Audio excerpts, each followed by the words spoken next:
नमस्कार मित्रों। जैसा कि आज हम देख रहे हैं जगह जगह लोग सनातन धर्म को लेकर किस प्रकार से अनर्गल प्रलाप कर रहे हैं, तो ऐसे में हमारा ये धर्म बनता है, हमारा ये कर्तव्य बनता है कि हम जो सनातन के ईथोस हैं, जो यहाँ की वैल्यूज़ हैं, उन्हें मुखर होकर आगे रखें। और आज का हमारा प्रयास यही है जो ये बताएगा। वैसे तो हमने पूरी एक प्लेलिस्ट की है जिसमें कि अब्राहमिक रिलीजन्स के बारे में कवर किया था पहले भी, तो आपसे प्रार्थना है कि आप उसे भी देखें। लेकिन आज की जो हमारी बात है या जो आज की वार्ता है, ये सनातन को बताने वाले कुछ श्लोक हैं। उनमें से एक प्रमुख श्लोक है, उसी पर आज की व्याख्या रहने वाली है।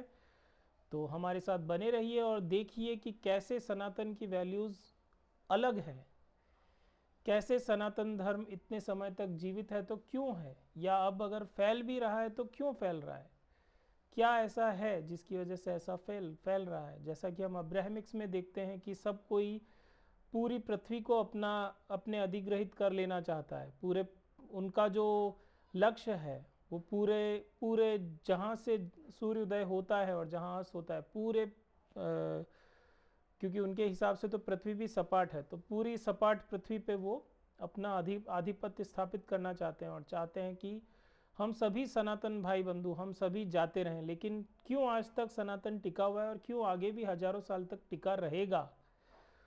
वो तभी रहेगा जब हम उसकी वैल्यूज़ को समझेंगे और इनके जो इथोस हैं उसे हम आगे बढ़ाएंगे, उसको हम जवाब अपने इथोस से, अपनी वैल्यूज़ से देंगे, तभी सनातन आगे कंटिन्यू कर पाएगा। तो उसके लिए हमें और आपको ये जानना आवश्यक है कि उपनिषदों में क्या लिखा है सनातन के बारे में, ईश्वर के बारे में क्या अवधारणा है, सनातन पृथ्वी के बारे में क्या कहता है, इस यूनिवर्स के बारे में सनातन क्या कहता है। ये सारी बातें हमें और आपको पता होनी चाहिए, तभी हम अपने बच्चों तक, आने वाली भावी पीढ़ियों तक इन सब बातों को पहुंचा पाएंगे। तो इसीलिए आज के मेरे इस वीडियो में मेरे साथ बने रहिए अंत तक और जानिए कि सनातन में के इस पर्टिकुलर आज के श्लोक में क्या कहा गया है और कैसे ये पूरे विश्व को, न सिर्फ सनातन को मानने वाले लोगों को बल्कि पूरे विश्व को ये दृष्टिगोचर करते हुए लिखा गया श्लोक है। तो बने रहिए मेरे साथ। आपकी और अधिक वार्ता न करते हुए आपको सीधे लेकर चलता हूँ इस श्लोक की तरफ, जो कि संभवतः मेरा एक फेवरेट श्लोक है। श्रीमद् भगवद गीता के बाहर जो श्लोक है उसमें से एक ही श्लोक मेरा फेवरेट है। चलिए मैं आपको अधिक वार्तालाप न करते हुए आगे लेकर चलता हूँ। और आगे बढ़ने से पहले हर बार की तरह आपसे करबद्ध प्रार्थना है कि आप सब लोग सब्सक्राइब करना तो भूलते ही हैं, आजकल कमेंट वगैरह भी करना भूलने लगे हैं।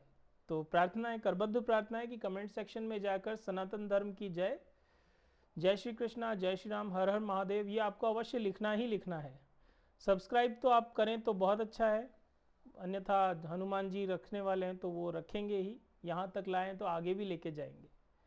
चलिए आगे चलते हैं और देखते हैं कि आज जो हम बात कर रहे हैं वो किस मंत्र के बारे में, किस श्लोक के बारे में आज हम बात करने जा रहे हैं, जो सनातन की व्याख्या करता है, जो बताता है कि ईश्वर के बारे में बताता है। चलिए without further do let's dive deep into this matter.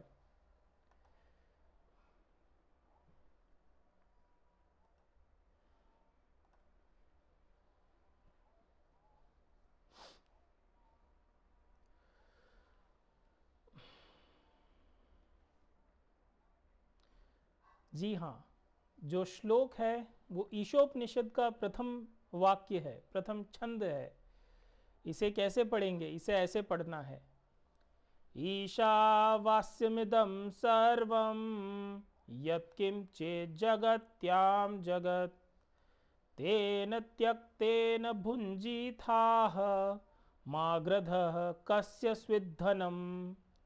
एक बार पुनः दोहराएंगे, ईशावास्यमिदं सर्वं यत्किंचित् जगत्यां जगत् तेन त्यक्तेन भुञ्जीथा माग्रधः कस्य स्विद्धनम्। अब इसके बारे में यहाँ पे जो लिखा है ये अन्वय है अर्थात संस्कृत में ही इसका जो अर्थ है, इसे जो मतलब हर एक श्लोक को, क्योंकि श्लोक पोइटिक फॉर्म में होते थे तो पोइटिक मीटर्स से उसको निकालकर एक सिंपल संस्कृत में जब लिखा जाता है तो उसे अन्वय कहा जाता है, या उसको ट्रांसलिट्रेशन भी कहते हैं और अन्वय कहते हैं। तो यहाँ पे अन्वय में ये क्या कह रहे हैं सुनिए। जगत्याम यत् किम च जगत अस्ति इदम सर्वम ईशावास्यम तेन त्यक्तेन भुंजी था कस्यचित् कस्यस्वित् धनम माग्रदः। ईशावास्यमिदम सर्वम, जो इस पृथ्वी को, इस संसार के, इस यूनिवर्स के जो ईश्वर हैं, ईशावास्यमिदम सर्वम, जो ये सारा कुछ दृष्टिगोचर जगत में जो कुछ भी हमें दृष्टिगोचर हो रहा है, ये सब क्या है? ये ईश्वर का आवास है। इस सभी में ईश्वर रहते हैं। तो भेद की बात ही कहाँ रही? तो सनातन भेद की बात नहीं करता। जो कहते हैं मनुवादी या इस तरह की बात करते हैं तो उनके मुंह पे मारिए ये श्लोक उठा के कि ये है सनातन की अवधारणा। ईशावास्यमिदम सर्वम यत् किंचित जगत्याम जगत, कि किंचित मात्र भी जगत में कुछ अगर है, चींटी से लेके हाथी तक, या जो भी कुछ आप बड़े से बड़ा और छोटे से छोटा, सूक्ष्माति सूक्ष्म समझ सकते हैं, तो उस सब में ईश्वर का वास है। ये कहता है ईशावास्यमिदम सर्वम यत् किंचित जगत्याम जगत। ये जो पहला जो श्लोक का जो पहला जो पार्ट है इस छंद का, वो ये कहता है। दूसरा क्या कहता है? वो और भी ज़्यादा उचित है, और वो उन लोगों के मुंह पे तमाचा है जो कहते हैं कि सब कुछ मेरा है, सब कुछ हमको खसोट लेना है, सारी पृथ्वी हमको खसोट लेनी है। तो उनके मुंह पे सनातन धर्म की अवधारणा के साथ हम उनके मुंह पे तमाचा मारेंगे। ये है तेन त्यक्तेन भुंजी था माग्रध कस्य स्वित् धनम। तेन त्यक्तेन भुंजी था, तेन त्यक्तेन भुंजी था। तेन मतलब जो भी कुछ, ईशावास्यमिदं सर्वम के प्रथम छंद में हमने कहा है कि जो भी कुछ है सभी में ईश्वर का वास है। और इसीलिए अगर हम कोई फल भी खाते हैं तो उसमें भी ईश्वर का वास है। तो हमें उसे भी खाते समय क्या भावना रखनी है वो देखिए, या किसी भी चीज़ का हम भोग करते हैं तो किस भावना से हमें करना है वो यहाँ बताया गया है। तेन त्यक्तेन भुंजी था माग्रध कस्य स्वित् धनम। कस्य स्वित् धनम, किसी और के धन की, किसी और के धन की लालसा हमें नहीं रखनी है। कस्य स्वित् धनम में माग्रध, माग्रध मतलब ललचाई हुई नज़रों से किसी और के पोजीशंस पे हमको अपनी नज़र नहीं डालनी है। ये यहाँ पे लिखा हुआ है श्लोक में। जबकि दूसरे वाले क्या करते हैं? जितना कुछ फर्जीवाड़ा वो लोग कर सकते हैं वो कर रहे हैं। संभल में भी देख लीजिए क्या किया है और क्या निकल निकल के आ रहा है। ये तो जय हो योगी बाबा जो हैं वहाँ पे और काम कर रहे हैं, अन्यथा कोई और होता तो अभी तक तो संभल जा चुका था। तो वही है।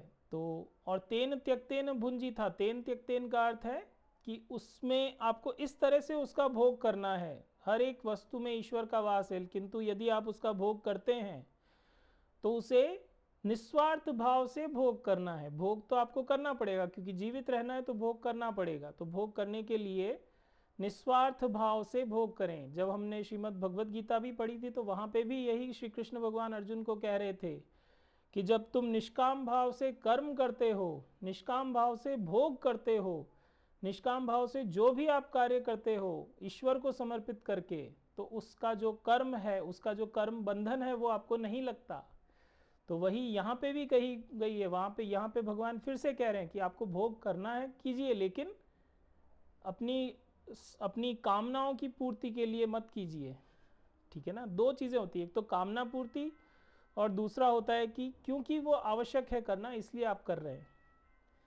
That is the major difference between these two things. ये है। तो यहाँ पे अब जैसा कि मैं पढ़ देता हूँ आपके लिए, दोनों का मीनिंग पढ़ देता हूँ। इंग्लिश मीनिंग में है इसी का, all this for habitation by the Lord whatsoever is individual universe of movement in the universe motion by that renounced thou should enjoy lust not after any man's possession। किसी दूसरे के possessions पे आपको lust नहीं रखना है।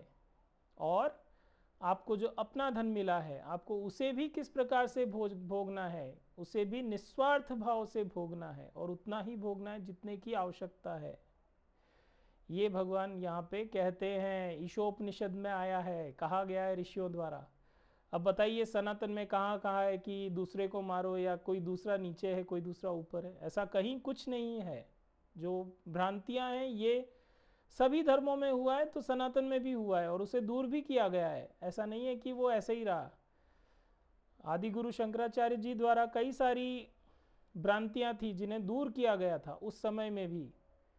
बलि प्रथा और छुआछूत और इस तरह की कई सारी कुप्रथाएं सनातन में आ गई थी और इसी वजह से सनातन के टुकड़े भी हुए।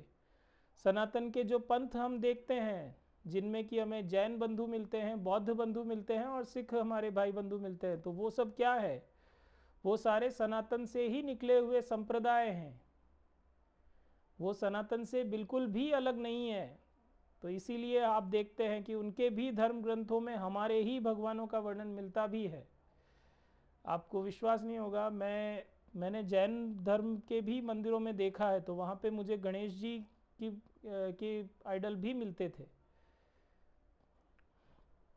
और अगेन कंट्रोवर्सी नहीं रखना चाहूँगा, लेकिन जो सिख धर्म को के जो अनुयायी हैं, जो खालिस्तान की बात नहीं करते और जो सच्चे सिख हैं, गुरुओं के सिख हैं, वे लोग खुल के ये बात कहते हैं कि जगह जगह पर हर हरि ये शब्द गुरु ग्रंथ साहिब जी में भी प्रयुक्त हुए हैं।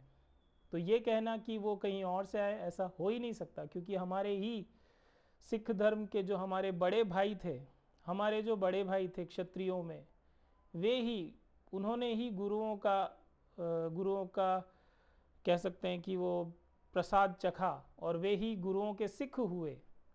तो आप किस तरह से कह सकते हैं कि सिख हिंदुओं से अलग है? नहीं है, बिल्कुल नहीं है। जो ये कहता है उसे कहिए कि जाके उनको देखो जो सच्चाई बता रहे हैं, या कुछ नहीं तो गुरु ग्रंथ साहिब को पढ़ना प्रारंभ करो और वहाँ पे जो उसकी सही व्याख्या है उसे पढ़ो। तो ये एक थोड़ा सा मेरा मैसेज था। इसके साथ ही जैसा कि हमने देखा आज के श्लोक में, हमने देखा कि कहीं पे भी भगवान ने नहीं कहा है कि कोई किसी से ऊपर है कोई किसी से नीचे है, कहीं इस तरह की कोई बात है ही नहीं, क्योंकि भगवान कह रहे हैं कि मेरा वास सभी में है, तो तुमको सभी में मेरे दर्शन करने हैं। लेकिन इसका अर्थ ये भी नहीं है कि कोई आपको मारने के लिए आ रहा है तो मारने वाले में भी आप ईश्वर के दर्शन करो और चुपचाप बैठ जाओ, नहीं, ऐसा नहीं है। तो उस समय उसका प्रतिकार करोगे तो वो आपका उस समय का आपका धर्म वही है कि आप प्रतिकार करो। क्योंकि हमारे यहाँ पे ये भी कहा जाता है कि आपको मनुष्य से घृणा नहीं करनी है, उसके विचारों से घृणा कर सकते हैं आप, लेकिन मनुष्यता से नहीं करनी है। तो यही बात आज के इस सत्र में थी। आशा है आपको ये सत्र अच्छा लगा होगा, ये बात अच्छी लगी होगी। अगर आपको अच्छी लगी है तो आप इसे अधिक से अधिक लोगों तक पहुंचाएं, इस वार्ता को, इस श्लोक को, इस मंत्र को, और बताएं कि ये सनातन के ईथोस हैं, ये सनातन का सच्चा ज्ञान है जो ऋषियों ने उपनिषदों में दिया है, न कि वो जो दूसरे वाले सनातन के नाम पे कुछ भी अंट शंट अनर्गल प्रलाप करते हैं, वो नहीं है। और मैं धन्यवाद करूंगा उन जैन मुनियों का भी। आज के समय में भी हम देखते हैं कि कई सारे जैन मुनि जो सनातन को एक करने के लिए प्रयत्नरत हैं, उन बंधुओं का, उन मुनियों का भी मैं स्नेह से आशीर्वाद लेना चाहूँगा। अपने इस वीडियो से उनका भी चरण छूना चाहूँगा कि जो वो इस प्रकार से समाज को एक करने का कार्य कर रहे हैं। इसी के साथ आज के सत्र को यहीं विराम देंगे, आज अपनी वाणी को यहीं विराम देंगे। और आपको भी यदि कोई इस तरह से कहता है कि सनातन धर्म में ये कुरीतियाँ है या ऐसा कुछ है, तो आप उन्हें बता सकें। ऐसा हम प्रयत्न करेंगे कि ऐसे जो भी श्लोक हैं, ऐसे जो भी मंत्र हैं जो बताते हैं कि सनातन में ऐसा कुछ नहीं है, वो हम आपके सामने लेकर आ सकें।